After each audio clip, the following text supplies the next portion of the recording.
अपनी जनता पार्टी के राष्ट्रीय अध्यक्ष स्वामी प्रसाद मौर्य पर 3 दिन पूर्व हुए हमले के मामले में जिन 2 लोगों को जेल भेजा गया था, शिवम यादव और रोहित द्विवेदी को, आज उनकी जेल से रिहाई हुई है। यानी रक्षाबंधन के दिन उनको जेल से रिहा किया गया है। हमारे साथ में देख सकते हैं यहाँ पे जो है रोहित द्विवेदी हैं, इनसे बात करने का प्रयास करेंगे।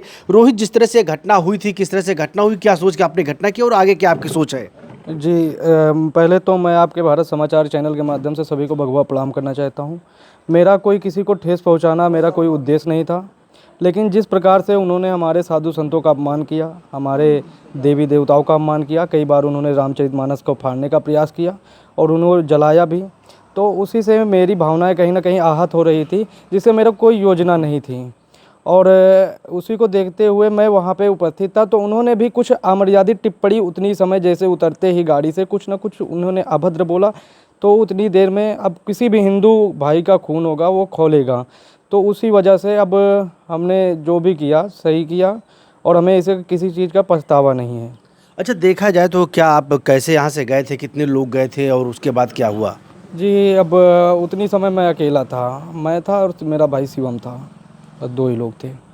तो वह जैसे शिवम के घर वालों का साफ तौर पर कहना है कि उसको आप लेके गए थे और उसकी कोई ऐसी मंशा नहीं थी। नहीं नहीं, ये मैं नहीं लेकर गया था, वो खुद गया था। उसकी भी भावनाएं कहीं ना कहीं आहत हुई, चाहे जो भी हिंदू लड़का हो सबकी भावनाएं आहत होती हैं। और इसका कोई मुझे ठेस नहीं है कि मैंने जो किया वो गलत नहीं किया, सही किया है। जिस तरह से देखा जाए, स्वामी प्रसाद मौर्य का आरोप है कि जो भारतीय जनता पार्टी के जो पाले हुए गुंडे थे उन्होंने हमला किया। नहीं, मैं किसी पार्टी से ना तो कोई मेरा संबंध है, ना कोई किसी प्रकार का रिश्ता है और ना मैं किसी पार्टी का गुंडा हूँ। जो मैं किया हूँ अपने धर्म के लिए करा, अपने सनातन के लिए किया हूँ। और मैं आजीवन, अगर थोड़ी बहुत मार भी वहाँ पर हुई है पर कोई दिक्कत नहीं उससे। अगर मुझे धर्म के लिए और अपने गौरक्षा गौ सेवा के लिए, सनातन के लिए अगर मुझे जेल जाना पड़ा तो कोई दिक्कत नहीं उसके लिए भी। और गोली भी खानी पड़ी तो सबसे आगे सीना मेरा ही रहेगा। अच्छा, देखा जाए जिस तरह से पूरा कांड हुआ उसके बाद जो है आप पर भी जो है कुछ लोगों ने हमला किया, इसके लिए आगे की क्या रणनीति, प्रशासन से क्या मांग करेंगे आप? ये प्रशासन से यही मांग है कि उनके खिलाफ उचित कार्रवाई हो। जो उन्होंने मेरे साथ कृत्य किया है उनके खिलाफ मुकदमा दर्ज कर उन्हें भी उसी प्रकार से दंडित किया जाए जिस प्रकार मुझको किया गया है। जिस तरह देखा जाए, जो अपनी जनता पार्टी के जो पार्टी पदाधिकारी व कार्यकर्ता है, यानी स्वामी प्रसाद मौर्य की जो पार्टी के पदाधिकारी व कार्यकर्ता है, उनका आरोप है कि बैकअप में कोई राजनीतिक संरक्षण था, उनके इशारे पे इस तरह कांड हुआ है। जी नहीं, ऐसा कोई संरक्षण नहीं था, ना मेरे पीछे कोई बड़ी पार्टी थी, ना कोई नेता था। मैंने जो किया खुद किया। तो वहाँ भीड़ में कैसे पहुँचे थे, क्योंकि आपके आगे रोहित द्विवेदी लिखा था और जिस तरह से बात जो है स्वामी प्रसाद मौर्य पीडी के कर रहे थे, तो आप कैसे माला लेके पहुँच गए? उन्हीं के कार्यकर्ताओं द्वारा मुझे बुलाया गया था उनके स्वागत के लिए और मैं वहीं पे गया था स्वागत के लिए।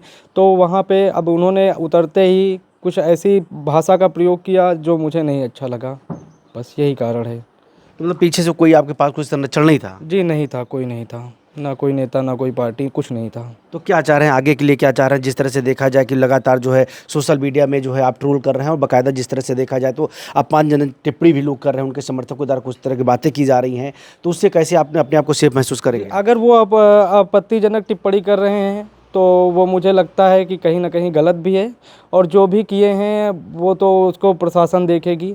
हमें कोई उससे वो मतलब नहीं है, ना तो हमें अब इनसे छोटे मोटे इनसे सबसे कोई हमारे लेना देना नहीं है कि वो क्या करते हैं क्या बोलते हैं, मुझे उनसे कोई मतलब नहीं है। अच्छा, जिस तरह से आपके ऊपर मुकदमा लिखाया गया और कि आपने जो स्वामी प्रसाद मौर्य पर जानलेवा हमला किया, उसके बाद जब आपके ऊपर भी हमला हो तो उसके लिए आप आगे कहीं जाएंगे क्या? आप भी मुकदमा लिखाएंगे, कोई मांग करेंगे? जी, मैं पहले तो उनके ऊपर कोई जानलेवा हमला नहीं किया। मैंने सिर्फ अपने धर्म के लिए जो उन्होंने बोला था उनको सबक एक सिखाया है कि दोबारा ऐसा कृत्य ना करें। अगर दोबारा ऐसा कृत्य करते हैं तो भैया उसके लिए मैं FIR भी करूँगा, शासन प्रशासन से मांग भी करूँगा।